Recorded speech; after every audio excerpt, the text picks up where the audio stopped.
Okay, so you're doing your bit to save the planet at home, but what about from work? Because what you do from 9 to 5 is having a huge impact on our planet. And there's a lot of ways that you can be climate friendly. Some organisations are taking it to amazing new heights.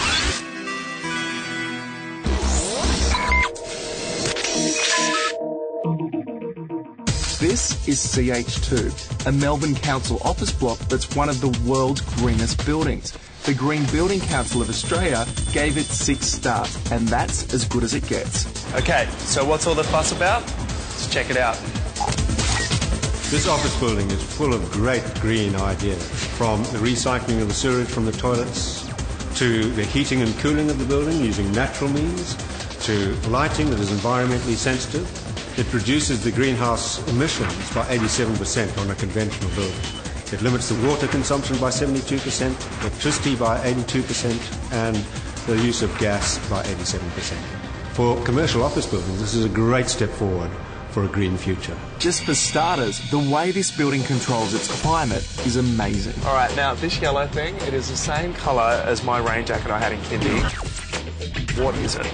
These are part of the ventilation system of the building. The building actually operates on a very simple system of taking cool air down the south side of the building in the light-coloured ducts, comes in under the floor of the office, using the heat of the body and the computer, rises up through the office space, goes out in the ceiling, and then exits the building on the north side. You're getting 100% fresh air through the office to the occupants. One of the easiest ways of cooling a building is just to keep the sun off it. These louvers keep the sun off the western facade in the afternoon. They open and close depending on the time of the day. They're made out of recycled timber, so a very green, simple solution for protecting the building.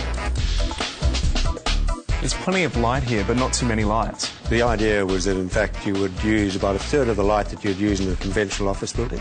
The fittings we've used are the T5s. They use about 65% less energy than the conventional fitting. So the whole strategy is less light, less energy. They're also daylight responsive to make sure lights are only used when they're really needed.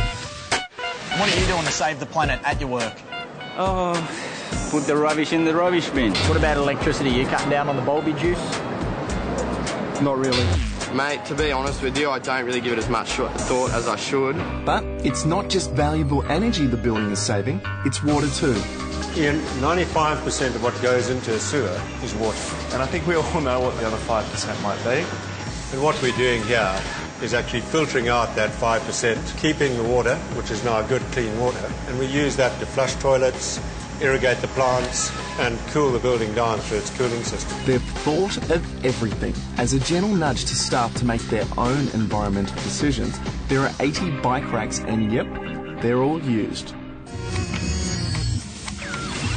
Friendly meeting you here. What an incredible building. It's an awesome building. We're very proud of it. We hope to inspire others to develop both environmental friendly and healthy buildings. Is there any way you could cut down electricity at work? Any way whatsoever? When we over the fuse blows when there's too many hairdryers. Pretty good, I guess. I switch off all my lights. Just think green. That's all I can say. The office systems here are just as green as the office block itself, so there's lots of great ideas you can borrow to turn the building you work in green from the inside out. Ian, there are obviously hundreds of things you can do in a green building to save resources.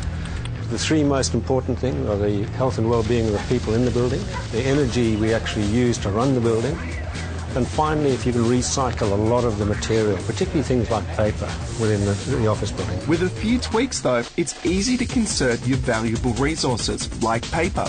When you're about to hit print, always ask yourself, do I really need a hard copy? Can I just email it or file it electronically? And can I save a page of paper by printing on both sides? And of course, recycle. And use recycled paper. You'll be saving trees, energy, and landfill space. If you're updating your facts, go for a model that uses plain paper, not thermal paper, which is chockers with chemicals and not accepted in many recycling schemes. Everybody here uses low energy LCD monitors. They use 77% less energy than the traditional ones. When it comes to power, the most obvious way to slash your bill and cut your greenhouse emissions is to turn off your office equipment when it'll be idle for an hour or more. And Ian, finally, One of the most obvious and most overlooked ways of saving energy is if you're leaving a room and it's empty, switch off the light. That'd do it.